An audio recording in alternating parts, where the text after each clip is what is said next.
So guys आज के इस वीडियो में हम बात करेंगे कि आप किस तरह से माइक्रोसॉफ्ट एसक्यूएल सर्वर पे डेटाबेस को क्रिएट कर सकते हो और उस डेटाबेस में टेबल को क्रिएट कर सकते हैं। आज के वीडियो में हम सिर्फ उतना ही जानेंगे, ठीक है? तो सब डेटाबेस को क्रिएट करने के लिए हमें सबसे पहले Microsoft SQL management studio, Microsoft SQL server management studio open कर देना है। ये किस तरह से इंस्टॉल करते हैं वो आपको गूगल पे बहुत सारी वीडियो मिल जाएगी और लिंक भी मिल जाएगी कि किस तरह से डाउनलोडिंग स्टेप है और वो सब कुछ। तो मैं सिर्फ़ और सिर्फ़ यहाँ पे क्वेरी का काम करूँगा कि किस तरह से डेटाबेस क्रिएट करते हैं, किस तरह से टेबल क्रिएट करते हैं, किस तरह से इंसर्ट क्वेरी फायर करते हैं, select query, delete query, update query, CRUD operation किस तरह से होता है, उसके बारे में मैं बताऊँगा, ठीक है? तो देखो, जैसे ही मैंने Microsoft SQL server management studio open किया, जब आप भी ओपन करोगे तो आपको भी कुछ इस तरह का ही इंटरफ़ेस आएगा, ठीक है? इंस्टॉल करने के बाद, ठीक है? अब यहाँ पे आपको सर्वर का नाम दे देना है, ठीक है? तो मैं यही सर्वर का नाम दूँगा जो अपने लैपटॉप को ही एज़ अ सर्वर की तरह यूज़ करेगा, ठीक है? और यहाँ पे विंडो ऑथेंटिकेशन सिलेक्ट कर देना है, ठीक है? और कनेक्ट पर मैं क्लिक करता हूँ। विंडो ऑथेंटिकेशन यानी कि क्या? जो आपका लैपटॉप का यूज़र नेम और पासवर्ड है, वही विंडो ऑथेंटिकेशन है, ठीक है? चलो, इतना सा तो सही है। तो अब देखिए, यहाँ पे आपको लेफ्ट साइड यहाँ पे ऑब्जेक्ट एक्सप्लोरर दिख रहा है, ठीक है? अब उसमें आपको ये डेटाबेस का फ़ोल्डर दिख रहा है, उसके अंदर सारा का सारा डेटाबेस अपना क्रिएट होगा, ठीक है? यहाँ पे मैं जैसे ही प्लस आइकन को एक्सपांड करूँगा, तो यहाँ पे आप देख सकते हैं कि मेरे ये डेटाबेस के अंदर ऑलरेडी एक एक्सपेंस ट्रिगर करके डेटाबेस है, ठीक है? तो किस तरह से डेटाबेस हम क्रिएट कर सकते हैं, वो हम जानेंगे। यानी कि ये एक्सपेंस ट्रैकर को मैं यहाँ से अभी डिलीट मार देता हूँ, ठीक है? डिलीट। ठीक है, अब आप देख सकते हैं कि मेरे डेटाबेस के अंदर कोई भी डेटाबेस नहीं है, ठीक है? ये दोनों बाय डिफ़ॉल्ट आएगी ही, जैसे आप इसे ओ फर्स्ट टाइम ओपन करोगे ना डेटाबेस इसको, तो ये बाय डिफ़ॉल्ट 2 फ़ोल्डर होंगे, ठीक है? तो हम देखते हैं कि किस तरह से हम लोग डेटाबेस को क्रिएट कर सकते हैं। तो डेटाबेस क्रिएट करने के 2 स्टेप है, ठीक है? फर्स्ट तो आप रे डेटाबेस फ़ोल्डर को सिलेक्ट कर दीजिए और यहाँ पे राइट क्लिक करके यहाँ पे न्यू डेटाबेस है, उस पर क्लिक कर दीजिए, ठीक है? जैसे मैं न्यू डेटाबेस पर मैंने क्लिक किया, तो यहाँ पे आपको पूछेगा कि डेटाबेस का नाम क्या देना है। तो यहाँ पे आपको जो भी डेटाबेस का नाम लिखना है, वो लिख दीजिए, ठीक है? तो मैं यहाँ पे एक टेस्ट करके मैंने डेटाबेस का नाम दे दिया है, ठीक है? टेस्ट। यहाँ पे जो बाय डिफ़ॉल्ट कॉन्फ़िगरेशन है वही रखनी है, यहाँ पे सिर्फ़ आपको डेटाबेस का नाम दे देना है और यहाँ पे ओके पर क्लिक कर देना है, ठीक है? तो यहाँ पे आप देख सकते हैं कि यहाँ पे लेफ्ट साइड टेस्ट नाम का एक डेटाबेस बन गया। अब आप उस पर एक्सपांड करोगे, तो आपको इसके अंदर का सारा जो भी माल-मसाला है वो मिल जाएगा। डेटाबेस डायग्राम, टेबल्स यानी कि डेटाबेस के अंदर हम टेबल किस तरह से क्रिएट करेंगे वो भी हम जानेंगे इसी वीडियो में, ठीक है? व्यूज़, एक्सटर्नल रिसोर्स ये सब क्या है मैं आपको आने वाली फर्दर वीडियो में बताऊँगा, ठीक है? तो ये वन वे हो गया है डेटाबेस को क्रिएट करने के लिए, ठीक है? यहाँ पे डेटाबेस पर राइट क्लिक करके न्यू डेटाबेस और उसका नाम दे देना है। ये वन वे है, ठीक है? अब मैं इसे डिलीट मार देता हूँ। इस डेटाबेस को डिलीट करने के लिए यहाँ से राइट क्लिक करना और यहाँ पे आपको एक डिलीट ऑप्शन दिख रहा है, ठीक है? उस पर क्लिक कर देना और यहाँ पे ओके पर क्लिक कर देना, ठीक है? जिससे कि आपका डेटाबेस जो है, वो डिलीट हो गया, ठीक है? अब सेकंड किस तरह से हम डेटाबेस को क्रिएट कर सकते हैं, ठीक है? तो यहाँ पे आपको एक न्यू क्वेरी दिखाई दे रही होगी, ठीक है? कंट्रोल एन करके भी आप न्यू क्वेरी को ओपन कर सकते हैं। जैसे आप न्यू क्वेरी पर क्लिक करोगे, तो आपको इस टाइप का एक इंटरफेस ओपन होगा, ठीक है?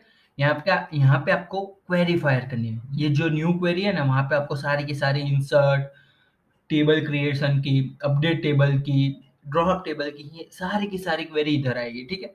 तो हम इसी क्वेरी में हम डेटाबेस किस तरह से क्रिएट करते हैं, वो देखेंगे। तो उसके लिए क्या लिखना है आपको? क्रिएट सिंटैक्स है, ठीक है? डेटाबेस को क्रिएट करने की ये सिंटैक्स, ठीक है? डेटाबेस, क्रिएट डेटाबेस और यहाँ पे आपको डेटाबेस का नाम दे देना है, जो भी आपको डेटाबेस का नाम रखना हो वो, ठीक है? तो मैं यहाँ पे यूट्यूब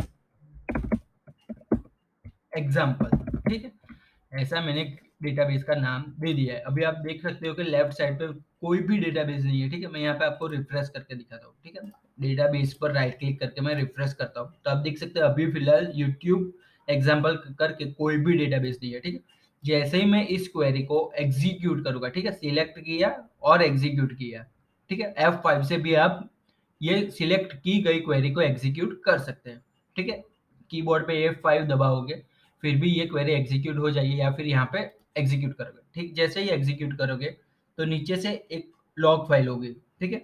यहाँ पे आपको एक मैसेज करके एक इंटरफेस आ जाएगा और यहाँ पे आपको दिख जाएगा कि कमांड्स कंप्लीटेड सक्सेसफुल। इसका मतलब क्या है, जैसे ही यानी कि ये मैसेज आपको आए, इसका मतलब समझ लेने का अपना काम सही चल रहा है, ठीक है? तो मैं अब देख सकते हो यहाँ पे लेफ्ट साइड तो नहीं दिखा रहा है, ठीक है? हमने क्रिएट डेटाबेस यूट्यूब एग्जांपल किया, फिर भी यहाँ पे लेफ्ट साइड तो नहीं दिखा रहा है, तो क्या करना है, अब आपको रिफ्रेश कर देना है। ये जो डेटाबेस है उसको रिफ्रेश कर देना है। तो यहाँ पे आप देख सकते हैं यूट्यूब एग्जांपल करके मेरा एक डेटाबेस बन गया है, ठीक है? अब इसे एक्सपांड करोगे, यहाँ पे आप देख सकते हैं जो हमने राइट क्लिक करके न्यू डेटाबेस क्रिएट किया था, उसी तरह से भी उसी तरह का ही हमें यहाँ पे फोल्डर स्ट्रक्चर देखने को मिल रहा है, ठीक है? तो ये हो गया किस तरह से अपन लोग डेटाबेस को क्रिएट कर सकते हैं, ठीक है? अब हम जानेंगे कि डेटाबेस के अंदर टेबल्स को किस तरह से क्रिएट कर सके। तो उसके लिए क्या करना है, देखिए मैं जैसे ही टेबल को एक्सपांड करूंगा प्लस आइकन पर क्लिक करके, तो अभी तक एक भी फिलहाल टेबल नहीं हमने बनाया है, ठीक है? ये फ़ोल्डर को आप बाय डिफ़ॉल्ट में आपको बाय डिफ़ॉल्ट ही दिख जाएगा, ठीक है? जैसे आप डेटाबेस क्रिएट करोगे, टेबल को एक्सपांड करोगे तो आपको ये 4 फ़ोल्डर तो दिखने ही चाहिए, ठीक है?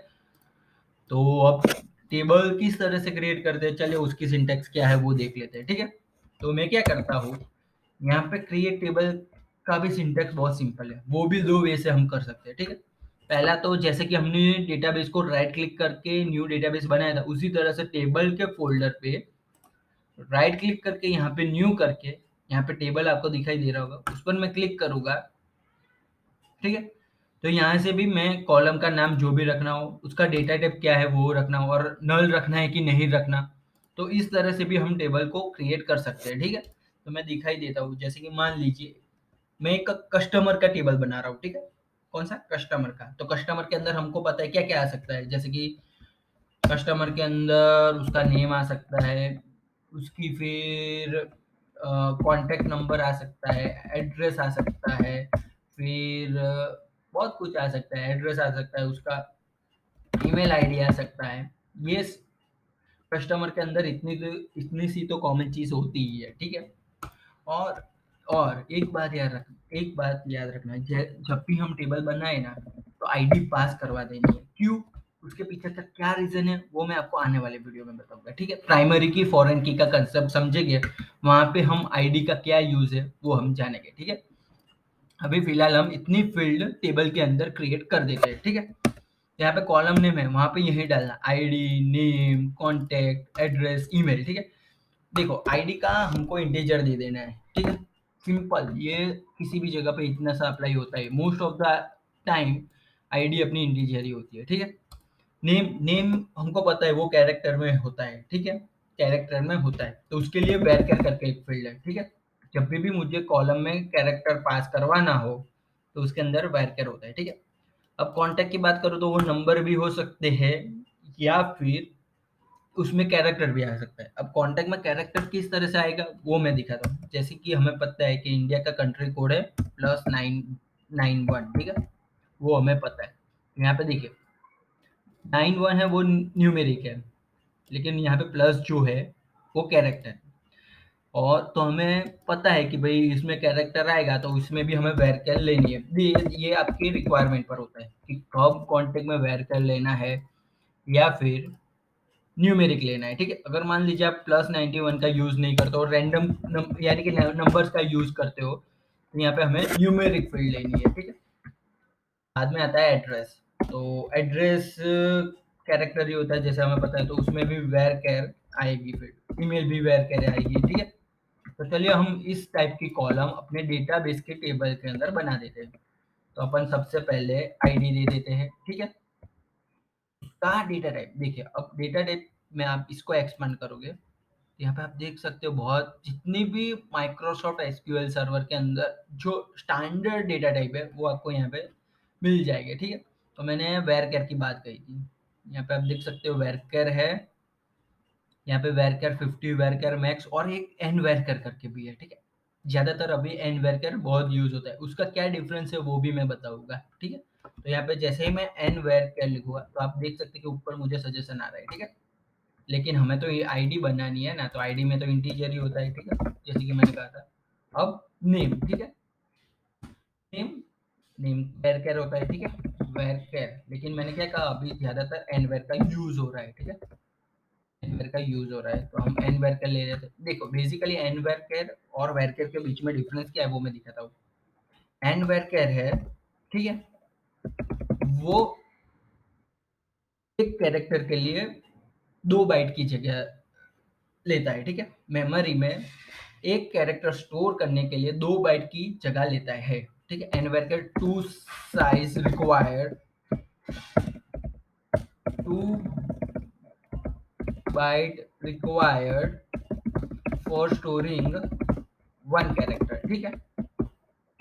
और वैरकर क्या करता है, एक ही बाइट लेता है रिक्वायर्ड फॉर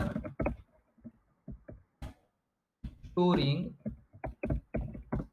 1 कैरेक्टर। तो अब आपके मन में सवाल आता होगा कि तो वैरकर अच्छा नहीं है एन वैरकर से बढ़िया, क्योंकि यहाँ पे ये 2 बाइट की जगह ले रहा है एक कैरेक्टर को स्टोर करने के लिए, और यहाँ पे वैरकर जो है वो 1 बाइट की जगह ले रहा है एक कैरेक्टर को स्टोर करने के लिए। तो यहाँ पे एक दूसरा मेन यूज है। एंड वैरकर यूनिकोड डेटा को सपोर्ट करता है, यूनिकोड, ठीक है? यूनिकोड, ठीक है? यूनिकोड डेटा टाइप है, एंड वैरकर जो है वो यूनिकोड डेटा टाइप है, और जो अपना वैरकर है वो ASCII डेटा टाइप है। तो अब यूनिकोड और ASCII में क्या डिफरेंस है, यानी कि यूनिकोड में किसी भी टाइप का डेटा स्टोर हो जाए, किसी भी लैंग्वेज में डेटा हो ना, यानी कि हिंदी, इंग्लिश, देन जापानीज, या फिर उर्दू, किसी में भी लिखा होगा ना, वो एन वैरकर के अंदर स्टोर हो जाएगा, जबकि वैरकर में ऐसा नहीं होता है, ठीक है? तो आपको ये क्लियर हो गया होगा कि एन वर्कर और वर्कर का क्या यूज है और क्यों अब ज्यादातर लोग एन वर्कर यूज करते हैं, ठीक है? तो चलिए इतना सा हो गया, फिर अपन लोग एक थर्ड फील्ड ले लेते हैं। अब देखिए यहाँ पे मैं अलाउ नल करूंगा, ठीक है? इसका मतलब क्या है वो मैं दिखाऊंगा। चलो पहले इतनी सी फील्ड डाल देते हैं, बाद में कॉन्टैक्ट है, ठीक है? तो मैं कॉन्टैक्ट ले लेता हूँ और मैं न्यूमेरिक रखता हूँ, ठीक है? न्यूमेरिक। अब यहाँ पे मैंने जैसे ही न्यूमेरिक किया तो यहाँ पे 18,0 आ गया है, ठीक है? यानी कि ये 18 का मतलब क्या है कि कितने कैरेक्टर आपको कितने नंबर्स आपको स्टोर करवाने हैं इस पर्टिकुलर कॉलम में, ठीक है? जैसे कि यहाँ पे हमने नेम में एन वर्कर 50 लिया है, तो वो 25 कैरेक्टर को स्टोर करेगा। कितने? 25। क्यों 25? क्योंकि हमें हमने जैसे डिफरेंस देखा था एन वर्कर और वर्कर के बीच में, अगर 50 है तो वो 25 कैरेक्टर को स्टोर करेगा। अगर मान लीजिए मैं यहाँ पे वर्कर लिखता, ठीक है, तो ये 50 कैरेक्टर को ही स्टोर करता है, ठीक है? 50 कैरेक्टर को ही स्टोर करता है। तो न्यूमेरिक में सबसे पहली जो फर्स्ट जो है वो कितना कैरेक्टर आपको स्टोर, कितना नंबर आपको स्टोर करवाना है, और ये जो बाद में कॉमा के बाद में जीरो है, इसका मतलब जैसे कि हमें पता है डेसिमल पॉइंट के बाद कितना चाहिए। जैसे मान लीजिए मेरे पास एक ऐसी रिक्वायरमेंट है सैलरी करके, ठीक है? उसमें कुछ ऐसा हुआ 15,000.012345, ठीक है? तो इसमें क्या होगा कि मैं एक सैलरी करके मैंने एक कॉलम बनाई है, उसके अंदर मैंने डेटा टाइप लिया है न्यूमेरिक, उसके अंदर मैंने, देखिए यहाँ पे 5 है, ठीक है? तो मैंने यहाँ पे 5 ले लिया, और डेसिमल के बाद का कितना डिजिट आपको स्टोर करवाना है, ठीक है? अगर मान लीजिए मैं यहाँ पे 2 लिखता हूँ तो ये 0 और 1 ही स्टोर करेगा, ठीक है? 2, 3, 4, 5 को रिमूव कर देगा। अगर मैं यहाँ पे 2 के बदले 3 लिखता हूँ तो ये डेसिमल, यानी कि ये पॉइंट के बाद का 0, 1, 2, यानी 3 के डेसिमल के बाद जितने कैरेक्टर है 3 कैरेक्टर तक को ही स्टोर करेगा, ठीक है? तो आपको ये डिफरेंस पता चल गया होगा, ठीक है? चलिए तो ये हो गया अपना। बाद में एड्रेस, ठीक है? एड्रेस, एड्रेस वेरचर, ठीक है? वेरचर, ये देखिए एड्रेस बहुत बड़ा हो सकता है, तो उसके लिए हम लोग उसके अकॉर्डिंगली डेटा टाइप कर रहे हैं, ठीक है? तो मैं यहाँ पे अप्रोक्सीमेट 255 करके डाल देता हूँ, ठीक है? क्योंकि एड्रेस अपना बहुत बड़ा हो सकता है। और उसके बाद एक फील्ड ईमेल आईडी, ठीक है? तो वो भी मैं वेरकर करके 30, ठीक है? यहाँ पे नेम में भी बहुत बड़ी हमने साइज रखी है, तो उसको भी मैं कुछ तकरीबन 20, 30 कर देता हूँ, और यहाँ पे वेर एंड वेरकर 50 कर देता हूँ, ठीक है। अब देखो ये अलाउ नल का क्या मतलब है, यानी कि जब भी मैं इंसर्ट करूँ डेटाबेस टेबल के अंदर ये वैल्यू, तो वो क्या अलाउ हो सकती है, क्या मैं टेबल के अंदर वैल्यू को नल स्टोर कर सकता हूँ, तो क्या भाई कस्टमर का नेम नल हो सकता है ना, कस्टमर का नेम नल नहीं हो सकता, कॉन्टैक्ट नल हो सकता है नहीं, क्योंकि कस्टमर का ऑलमोस्ट अब सभी पर्सन के पास उसका कॉन्टैक्ट नंबर होता ही है, एड्रेस भी नल नहीं हो सकता।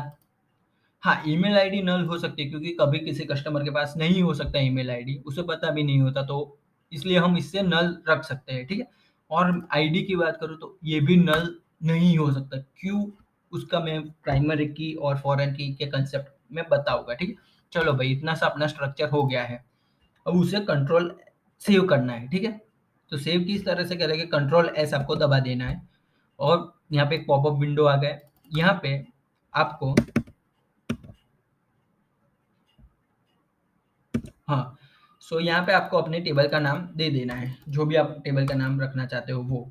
तो मैं यहाँ पे टेबल का नाम कुछ भी दे देता हूँ, जैसे कस्टमर टेबल, क्योंकि हम कस्टमर के लिए बना रहे हैं, तो कस्टमर टेबल। ओके, तो यहाँ पे अब आप जैसे ही टेबल को ओपन करोगे, इसे रिफ्रेश करोगे, तो यहाँ पे आप देख सकते हैं डीबीओ डॉट कस्टमर करके एक आपका टेबल बन चुका है। अब जैसे आप इसे एक्सपांड करोगे और यहाँ पे देखिए बहुत सारी चीज यहाँ पे काम किया, ठीक है। जैसे ही आप कॉलम्स को एक्सपांड करोगे, तो आपने ये जो भी कॉलम बनाई है, ये जो भी कॉलम यहाँ पे आपको दिख रहा है, देखिए उसका डेटा टाइप कौन सा है, नॉट नल है या फिर नल है, ये सब कुछ आपको यहाँ पे दिख सकता है।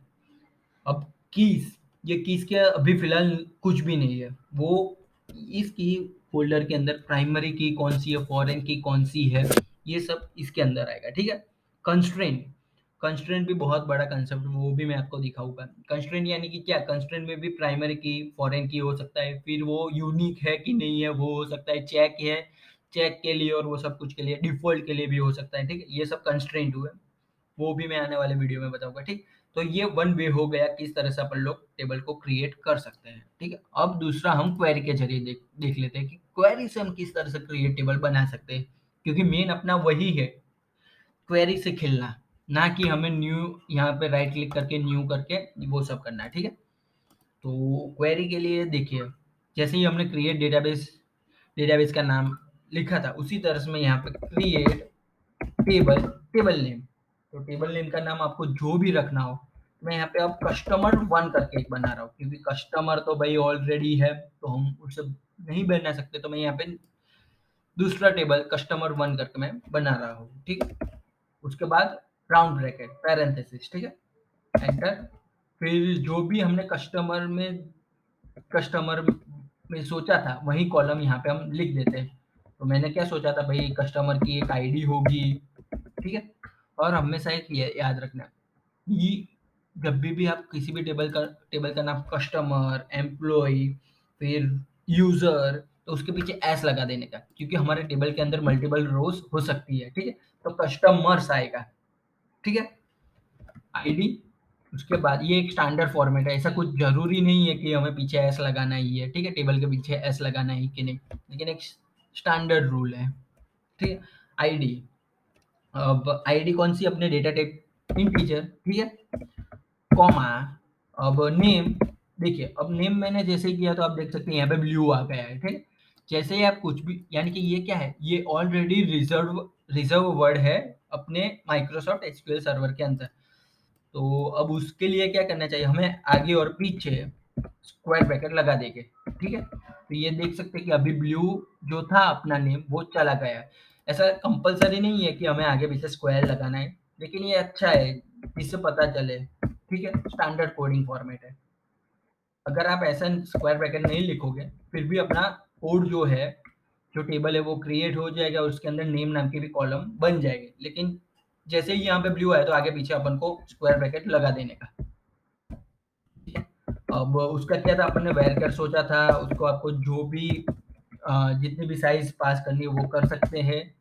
फिर अपन ने एक कौन सा और क्या सोचा था, कॉन्टैक्ट,